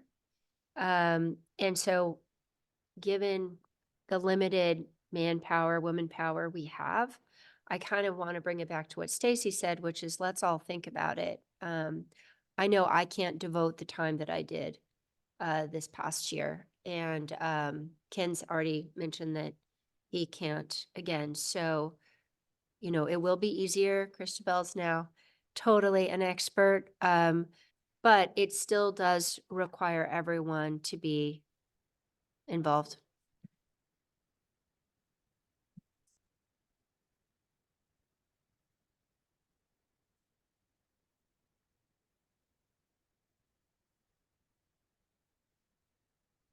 Hello? I can't, sorry, Greg. I'll give you guys a little sneak peek of that staff report, you know, so that you can see what I put in there. It's not intended to be a discussion item. It will likely go down on like the consent agenda for information, but I'd like to include somewhat of suggestions on how Earth Day might look in 2025. And then at that time, you know, if a council member pulls it, or if George suggested I put it on the regular agenda, then we can have a discussion, and then maybe we can have you guys come and say, look, this is what we think, this is what we think we need, and we're going to be back in October to ask for money or something like that. So if you're comfortable with trying to get together with an Earth Day Planning Committee meeting before then, we can do that. And then you guys have both segued into our next item, which is what else can the committee do? Like, what other outreach activities, events can we do? There's a few that you guys talked about in 2023, and I attached that spreadsheet on here. And some of them were activities and exhibitors who came to Earth Day, which was great. But other things that, you know, are prime topics for us right now, like, do we want to, now that the leaf blower item is coming up in July, we had a demo a year or two ago. Do we want to try to get together with Haslett or something and then organize because I've had people come and want to get the rebate, and they're like almost looking for me to tell them what to buy, right? And I'm like, No, I'd heard that too. I'm not They gonna do wanna- it. That's, Right. Oh, my neighbors have been sending me pictures But of the leaf that's- blowers that they bought with their rebate. I got 3 pictures, but, 3 purchases. but isn't from that, Day. Heard that, Anthony. isn't You that our realize- charter? Social Yeah. media. Our charter is to protect and serve, right? And we gotta be serving our customer. These guys are our customers. How do we make it easy for our customers, i.e. Give 'em- the give 'em residents? $50, like, No, that doesn't make it easy. Can't tell them to That's buy a bullshit. Roby. I know. Why would you give, first of all, I personally am offended that the town would give money to the richest people in the world to buy a leaf blower. It's the right thing to do or it's the wrong thing to do. It's law or it isn't. Why would you pay the money? Because there was the argument that who we're hurting with this are all the illegal immigrants who actually do our yard. I hear that. And that the residents don't, I know, I just said that, didn't I? Undocumented. It's just. You're fading away. gardeners. So our gardeners, and that the idea is that we're hurting them because we don't buy it for them. We should. In places like Portola Valley, the residents buy it for their people. but- Well, on the rebate front, we don't know what people's income levels are. We don't know. Some people there's seniors that live here who bought their house a long time ago. Of course, We're- but So we're trying to serve everyone in this community, not just the billionaires that live here. So there are seniors who, we want to help them with that transition as well. There's people who are giving the rebate to their gardeners. We purposely didn't put strings to it because we wanted people to I got you. access But I if mean, they okay. need help with it. And so I think that's, You, No. you can take that point. I don't agree, but I take your point. But what I'm saying is, one of the things we have to do is be careful that we don't turn what is an upbeat thing into a threat, and a lecture and create strife among the community. We really want to have this community be behind everything we do, not fight it. And that's going to be a key. So we should be very careful about stepping over that line of being helpful. And when you talk about helping people do, we had this discussion about the seniors problem. I personally believe that we as a committee ought to do our best to help our residents see the array of products that they could buy and help them not have to go to 27 different locations to look at them. And when we did the original green project, which was the mechanical landscaping thing, which was an okay event, it should have been bigger. It rained And, that and, day. and, and maybe it's a follow on now, given what the law, but the idea was to have an event where the vendors could have their products out on the lawn. And in one stop, you can come and hear about the technologies and then not have to drive to 4 different places. You could walk around, look at them all, talk to your neighbor, you and your neighbor do it, and make it easy for our residents to do the right thing. Our job is to make it easy for the residents. They're our customer. We should delight them. And delighting them is not saying, do this, you figure it out. Well, we're gonna send out a mailing on the July Yes. thing. So in that mailing, if this group should decide that they want to do something like you just described, to inaugurate, we've got a mailing going out to every house. So if there is a thing you want to do where you get it's short notice, unfortunately, but Can't do it, yeah, can't do it for if them. if we wanted to do that, we have a mailing going to every house, so we could get people here. But what do you hear back from residents? What do they want? I'm telling you, I'm hearing back really good on the rebate. Oh, no, everyone, of course. Carol how can you be Flannery against a said rebate? we Add more to our budget. She didn't realize. Of course, I mean, We gave out 80 rebates so far. We have about $6,500 left out of the first 25. that's not the question. Everyone loves a rebate, right? Of course, who's against a rebate? But the question is, are they saying they're confused as to what to buy? Give me some help. What do they say? Most people just submit their receipts. No, I don't care. Stop. I don't want to. How do they make the decision? I can tell you how my husband made the How do you do it? decision. So at Earth Day, he talked to that vendor. Those leaf blowers were insanely expensive. So There are 2 vendors there that sold. he, Hassett, and the other guys, the South Yes. Bay. Oh, South Bay, yeah. I honestly don't remember which one he spoke to, but they were, South Bay Turf guy, because he's They- the best person. but they were just expensive. So they took he took his rebate. He went to Home Depot. He asked about battery life and bought it. Really, all he cared about was battery And life. so you think you get better advice from Home Depot? No, you get better prices at Home Depot. you He get a talked to the guy at Earth you Day get for a a- long You time. get a different product. Yeah, because that's only one vendor. It's I'm just Home telling you. Depot No, collates a bunch of if products. if you had gone, if your husband had gone to the green landscaping thing we did a year ago, he would have learned that it may be foolish to go cheap for a lot of reasons. He went based saying on he's battery foolish. life. I'm No, saying he's I'm foolish. saying his decision, as I just stated prior, was based on battery life. I understand that. Can I share a history item? When we first started down this path, this was the most contentious thing. People really were it was like 2 camps. So we originally proposed a study that we did in the park where we had them blow and we measured the sound. And so we did a full-on study where we measured the sound with the police DB thing. And we had 2 comparable, one gas and one battery. And so we did a whole study and then we tried to promote that. That was year 1 when, we had these 2 camps jumping up and down. So that we could bring that back up. I mean, we have our own data. All We no, also- that data, excuse me, that data would be subject to real question. Because it's a little backyard thing. There is data out there that's been done 1,000 times, Of that- course, that- and we did also. the do a landscaping list of guys have, products right? with All those links. guys have We it. did. It's well documented. Yeah, well, we also, the other part of that was more our version of making a show. We were Yeah. going to originally have council members do it. Right, but yeah, then yeah, it yeah, yeah. Ends up that wet leaves are really Yeah. hard and we didn't want to do it. But we also had someone go and do an analysis of all the different ones and the horsepower, like you just said, with links of where you could buy. It them. all exists, and that's all So the exists. stuff is out there. It and all you can exists through also the green point landscaping to- guys that are out there. Yeah.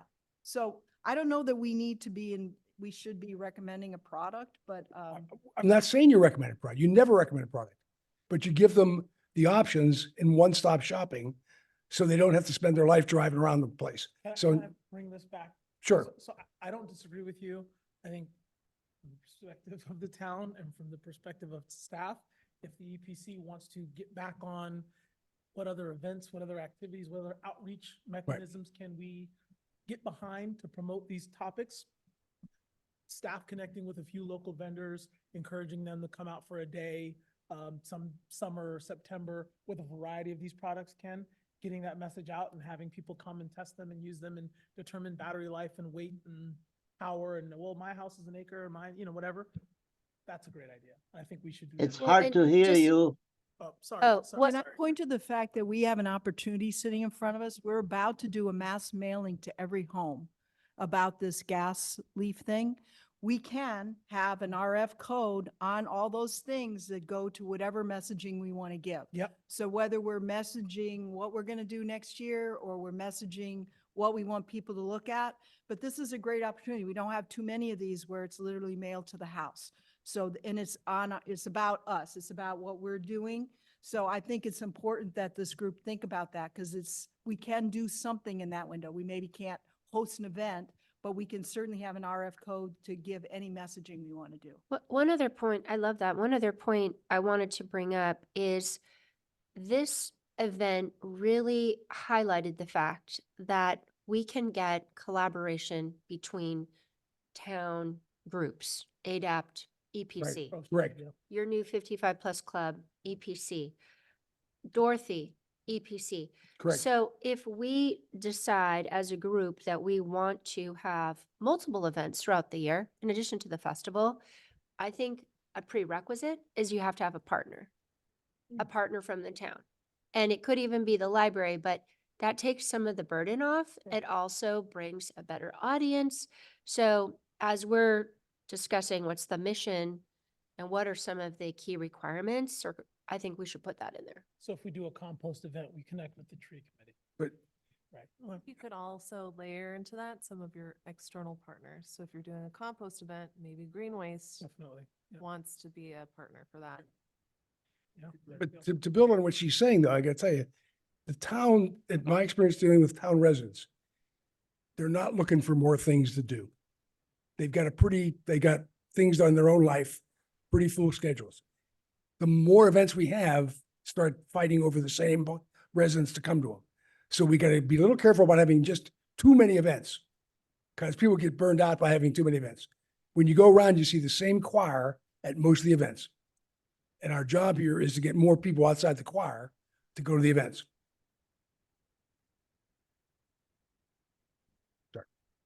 Can I pick up on one of the things you were talking about raising money and leveraging our partners?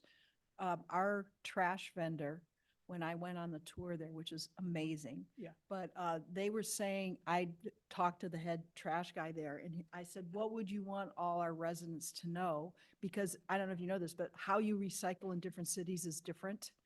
And in our particular city, it's a little bit different in that we used to have the compost separate, and now it's all together.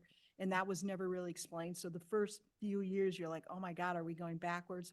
But one of the things he said is that our dry stuff, you need to put the tops on because of the way they have this AI belt. But there were a list of things that were unique to our trash vendor. And I said, and they are required by contract, correct me if I'm wrong, to do educational stuff with us.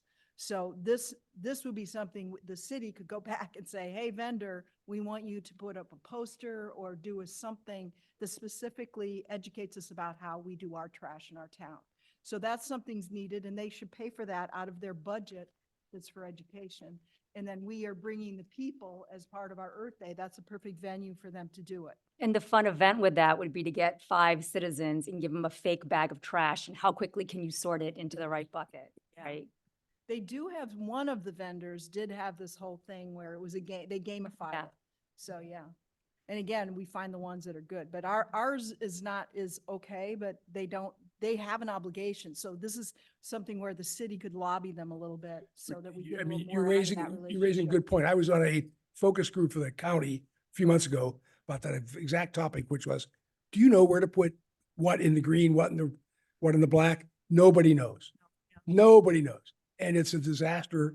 And it's just, I mean, you had 3 people in the same house put things in different bins. Yep.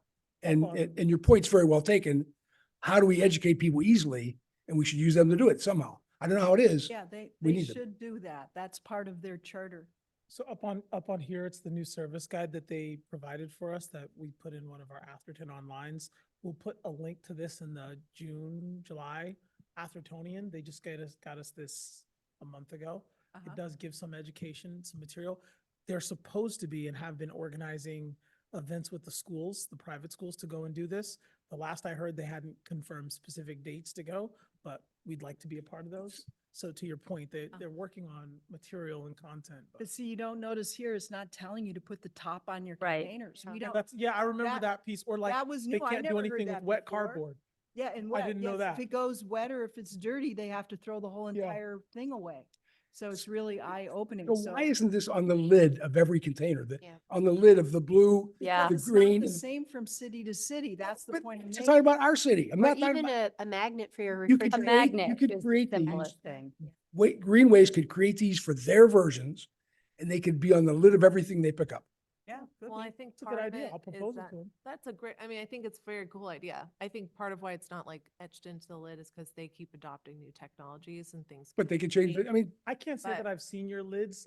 In my city, there is what goes in, what each bin on the No, lid. we don't have Ours that. doesn't have that. Huh. And especially it was a big transition because before we used to have The our compost bin on, yeah. compostable stuff separate. And then all of a sudden they had to retrain us all to say, oh, no, it's all going together. And you're like, well, are we going backwards? So Yeah. I'm sure there's still some people that felt like we went backwards, but it ends up the way they do it. So anyway, not to I go have on to that, check the but franchise agreement. I know that many people kept their Recology bins, and that could be part of it. And there's a transition period where certain people aren't going to be allowed to have their Recology bins anymore. And there may be.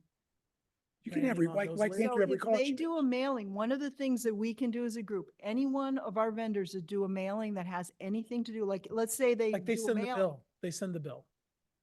Green Yeah. Waste. Oh, it's in the So, bill. yeah, so Green Waste, we 2 years ago talked to Green Waste about having an insert in the bills for Earth Day Festival. Yeah. Wow, what Uh, they say? They were very happy to They- do it. yeah, if they we- did it. If we paid for the printing of our flyers.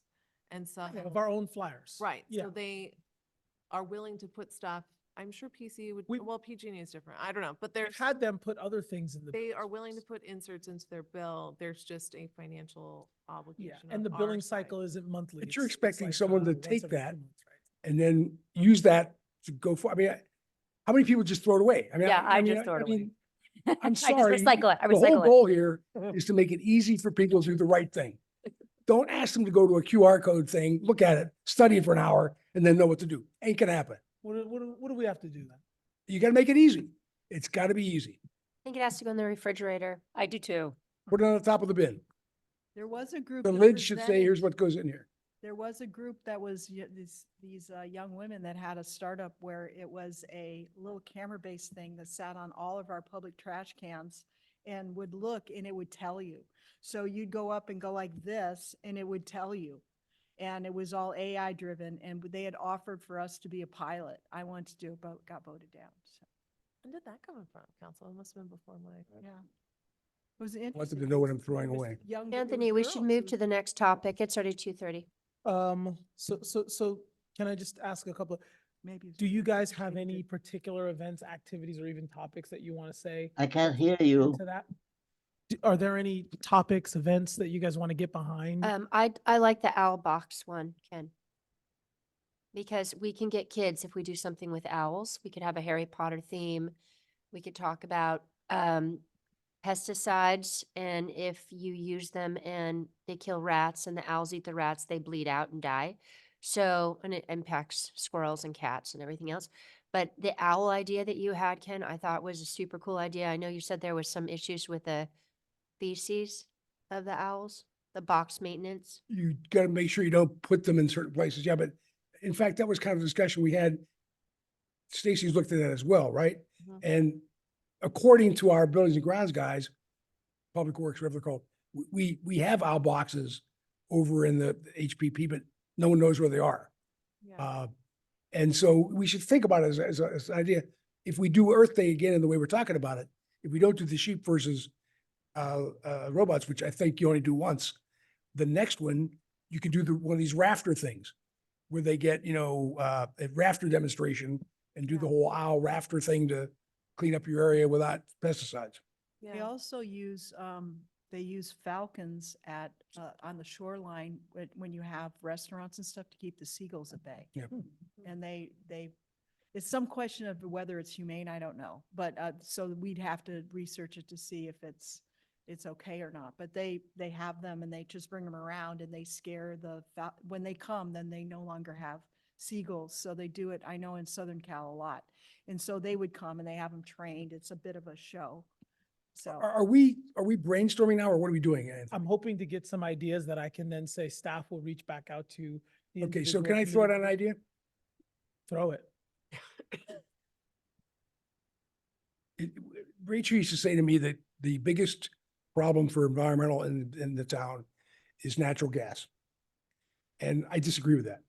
I think the biggest problem for the environment in the town is construction. We create more environmental damage by building the homes than anything else we do. Between the home itself, all the stuff that goes into it, all the construction going on, all the trucks going back and forth, it's much more environmentally damaging than anything else we do. And having gone to some of the like builders council meetings, roundtable meetings, my thought was, should we educate our builders as to environmental building techniques? The guys we're not educating are the architects and the builders that come here and make a fortune of high-end people designing and building homes. And we hope they do this, but maybe we should find a way to get them educated. As if it's like your compost thing. If you're building a new home, don't put a composter in your sink. Use these other new composting techniques. But how do we get that across to the architects and the builders who are coming in here and building $20 million homes? The home of the future. It gets back to the kitchen of the future, the home of the future. Exactly. At MIT, they have a lot of research again, and getting back to like the cutting edge paints that you can put on that pertain heat. There's a lot you can do with insulation. in And I'm homes. not saying, There's cements, certain cements that are. and I'm not saying you There's a force them lot to of do it. I'm not saying that it's a law, but maybe you do something like say, if you're a builder in this town and you have a building permit, you're permitted as a builder, you got to send your guys to this 3-hour session every year on new building technology. So if you're building and you got a license, keep that license. You got to pay it. Plus you have to send X number of people through this. Here's how you'd build a sustainable building. There was a proposal that Atherton would participate in a pilot where we included in any building permit that went out, electronic version of like green recommendations. Yeah. And I don't know if that, do you know if that happened? And there were also supposed to be posters that were put up in the building department. And we originally were going to be the pilot for that. I think it was specific. That was with PCE. PCE, yeah.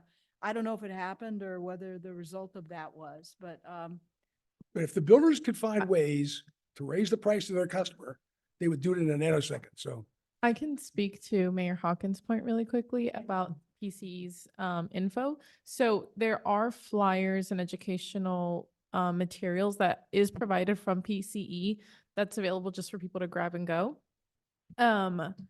I'm not sure if they're popular, if, builders, contractors, architects are asking the building department or engaging on the topic. I think that's a better question for Mike or the building department. But to Ken's point about requiring construction firms or developers to attend these things, I don't think we can require them because they are paying for their permit. So that is kind of the agreement, is that they're paying for a review and we issue the permit upon review and approval. so you think it's illegal to do that? So when I was in the planning department, we would set conditions of approval similar to the planning commission and the city council. But those conditions of approval stem from our municipal code.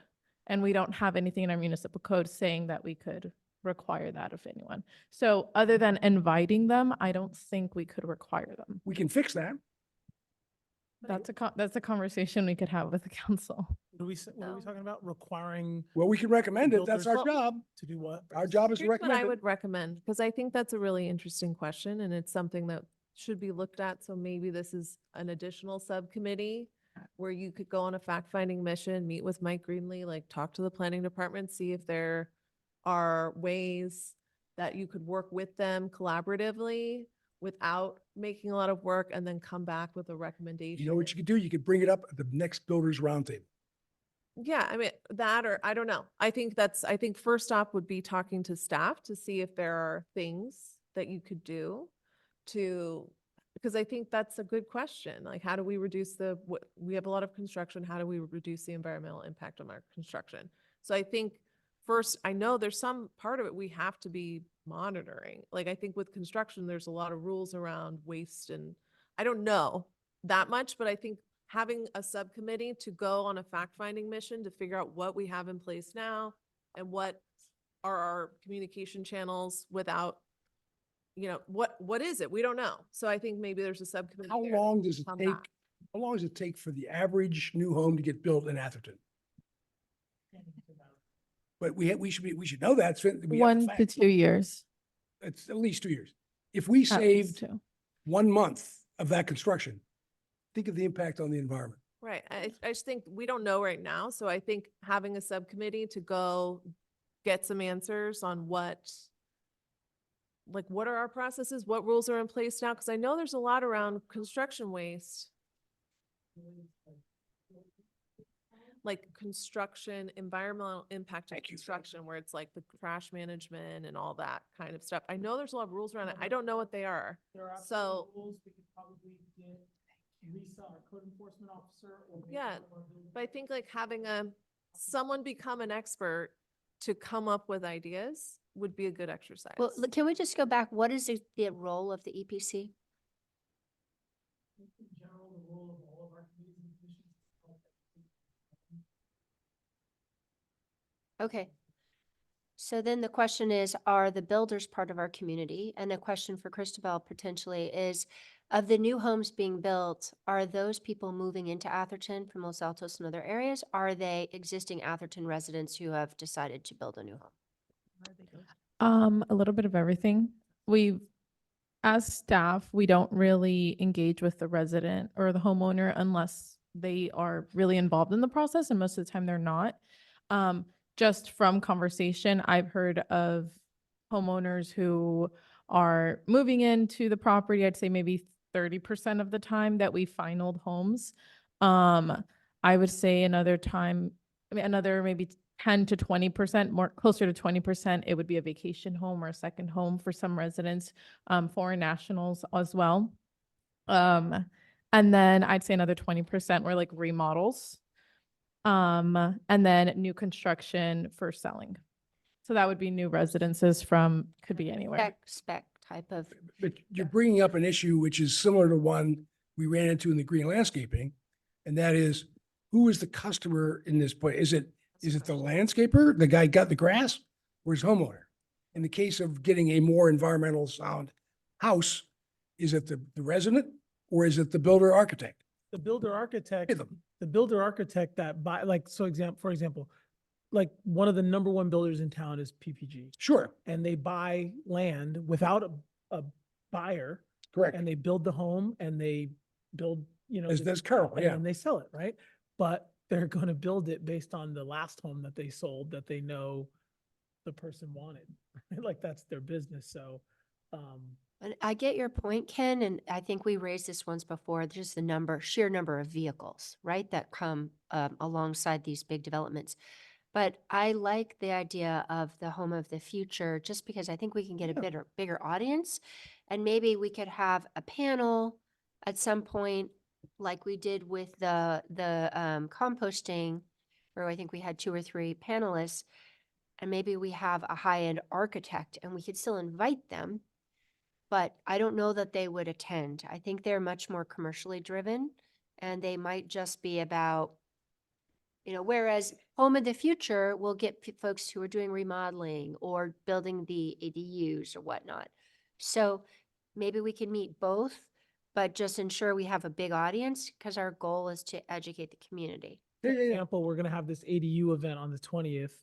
And at the most recent Builders Roundtable, we suggested that those vendors, those developers attend because they could connect with people who want to build ADUs. But again, most of our developers are not trying to build a 1,200 square foot ADU in somebody's backyard. They want to Correct.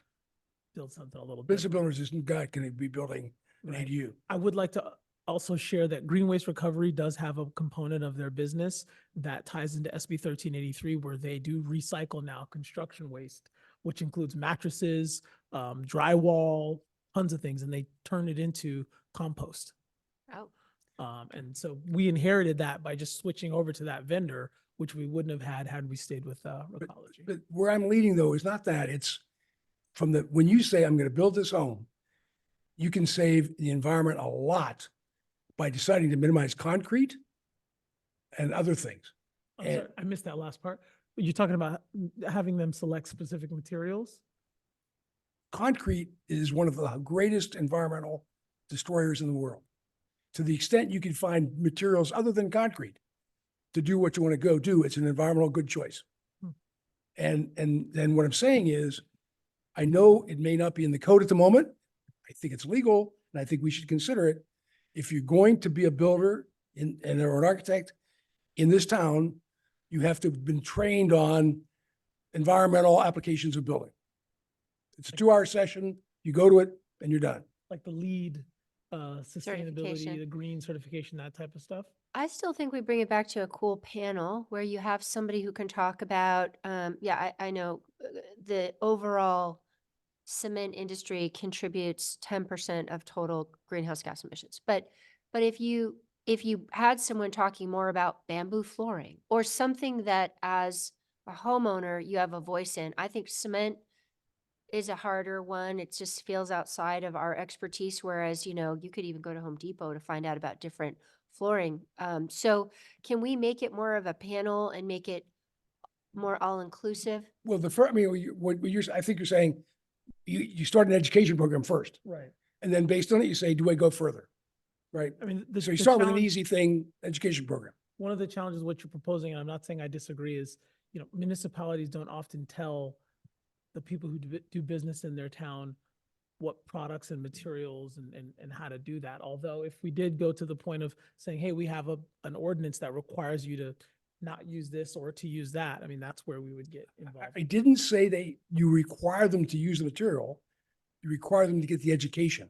Oh, That and then is, you- and that's the point. So you start with the education and then decide what to do. Sure. What if this, tying it back to Earth Day, what if we started now, let's say, I don't know if any of you guys been to Burning Man or Coachella, but they have Coachella. like they have literally like a whole building. But you could, if we started now, we could get vendors, and actually Pacific Clean Energy, was it Peninsula? What's our PCE? And it's a PCE had a budget for this, and they were a few years back discussing how could they do their outreach, and the idea of a model home did come up. And there is some smaller versions of this, which are like a trailer. A tiny It's home. like a ADU, or like a half tiny of a home, yeah. house, and it's got a sump pump and Yeah. it's got, so it's like a little trailer. So if we got other people to build it and we got Wolf to bring their high-end stuff from Europe to make it what the kitchen would look like, this is something that really someone should do. I think it's beyond the scope of us, but someone should absolutely do it. And either it's in Disneyland or it's going to all those home builder fairs across the United States. But the whole idea of having this be glamorous, and I think you're right, it is in the end here, it's the private residents. And they have to think that what they're building is cool, and we have to make green cool Yeah. for them. Yeah. So, but can I say one thing? Because I do have to go pick up my son. I want you guys to spend 2 minutes thinking about, is there any message we want to get out on this mailing? Because it's going to go out, what, in 2 weeks or so? The It's an leaf blower one? opportunity. The leaf blower Yeah. one. So do we want to add anything to that? Because it's going to everybody's house. So And I what is, could, if you charge someone with it, we can meet with them outside of. It's everybody's house and it's Yes. totally to remind them of the leaf blowers, is that it?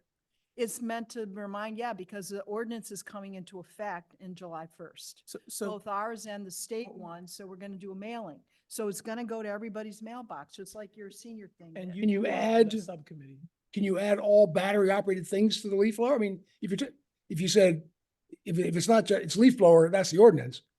But in addition, there's all these other battery operated things that are not required by law at the moment. But we could add to it, right? Yeah, so anyway, I'm just proposing that we think about this opportunity that's right here and Yep. is imminent. What do we want to do? What And about s- just a little note or a little box, like shout out to the Atherton EPC for a fantastic Earth Day. Here's a QR code to the photos. keep a watch on the website for our next educational event on the environment, or something that's a little high level that just reminds people that there is an EPC. I don't even know if people know it. We need people, don't we? Aren't we short? Or I Yeah, don't know. We get an Yeah, application full thing. anytime soon. Yeah, maybe we could say we're looking for more folks. Yeah. Well, the committee is full. Okay, so No. I don't know when everyone. Well, we have ends, but one person's missing, right? Min That's what I is thought. missing. I don't know. We have one term expiration, but we're expecting to get some Who's- feedback. are you on the that. term Let me expert? say one last thing because I have to run. The other thing in terms of things besides Earth Day is Yes. I want to circle back to that idea that one of the biggest things on our table right now is how we're going to respond to the gas thing he was talking about. And it was left hanging.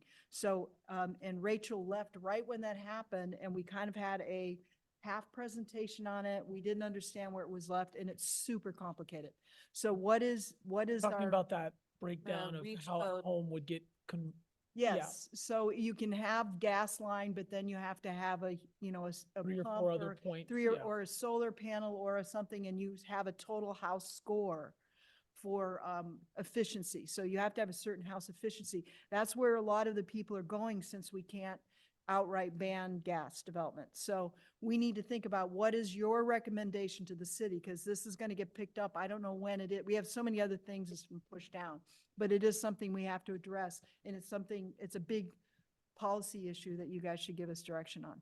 I suggest you also put it on the survey for the residents. The survey's gonna, I'm very excited about the survey. I No, no, think I'm just there's a saying, put lot that- to come out. put that And- topic And that's the other thing. I want the EPC to be part of the survey where we're going with all our different groups and we're gonna interview them about what questions would you like to ask our population. So we're gonna do it with seniors and students and you guys with ADAPT, with the Friends of the Library, all the different groups that we have, and ask them, what would you like to ask the community as part of the survey? Then we'll have to boil it down into something that's manageable. I don't know how we'll do that, but we'll see. I can send the presentation that the mayor is mentioning to the entire EPC, and then we can plan on putting it on one of your subcommittee items. Okay. Amy, you're the only one for reach codes and home electrification, so yeah, I can send you the whole presentation. You maybe give me some thoughts on it. And so mailing, survey, and your reach code position, you know, over time, and make sure you guys have a position on this, because it is complicated. And also, I'd add not only the position, how to sell it to people, because that is a tricky one. Yeah. We sat there going, well, can you show us the piece of software and how the software works? And it was really hard. Sounds Right. really Is hard. Greg okay up there? What's going Well, on over I there? think he just stepped out.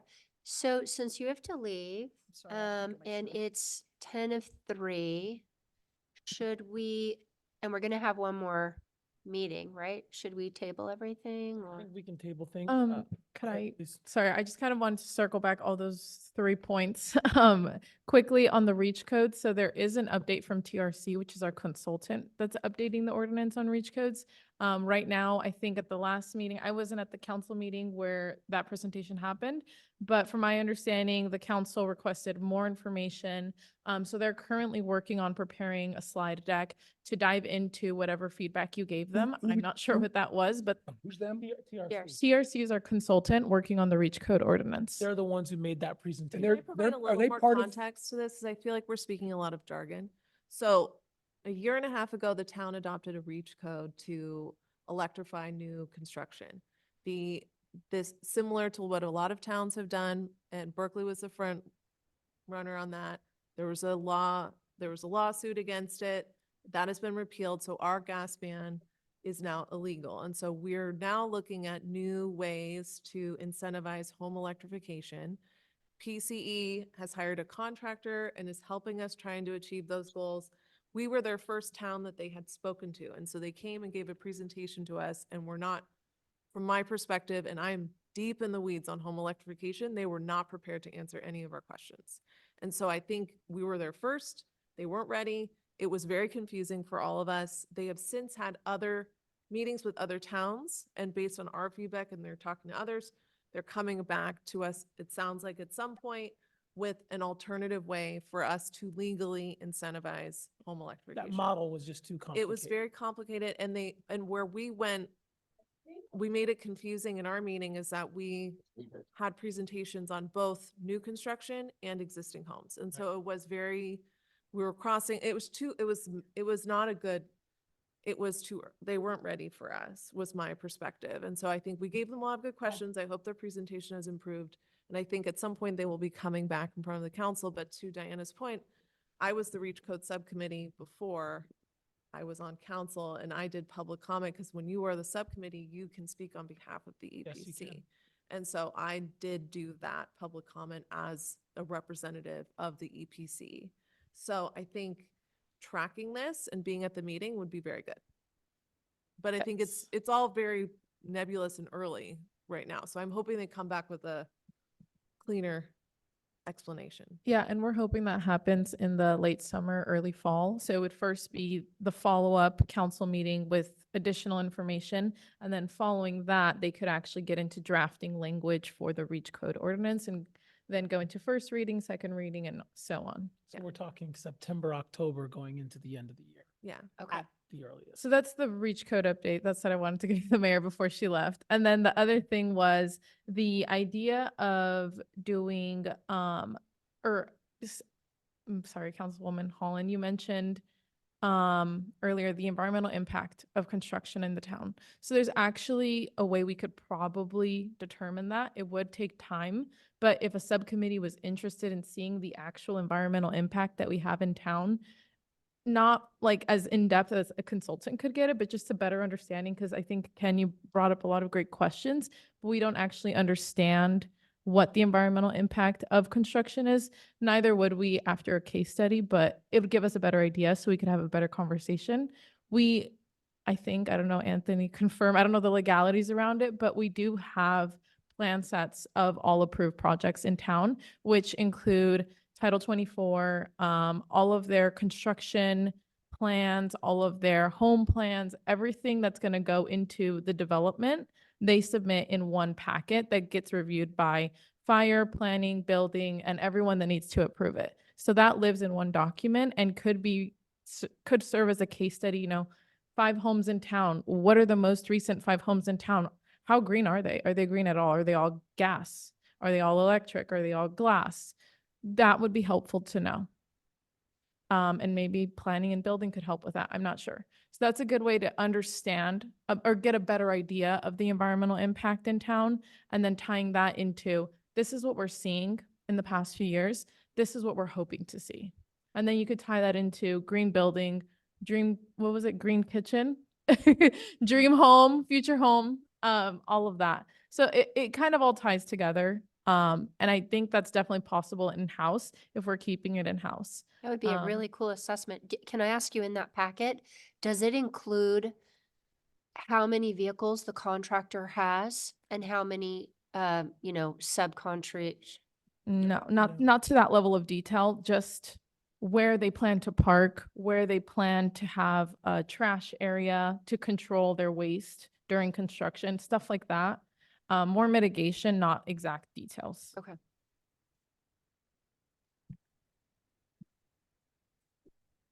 So again, I don't know the legalities, Anthony. I'll double check with our chief building official. Yeah. Yeah.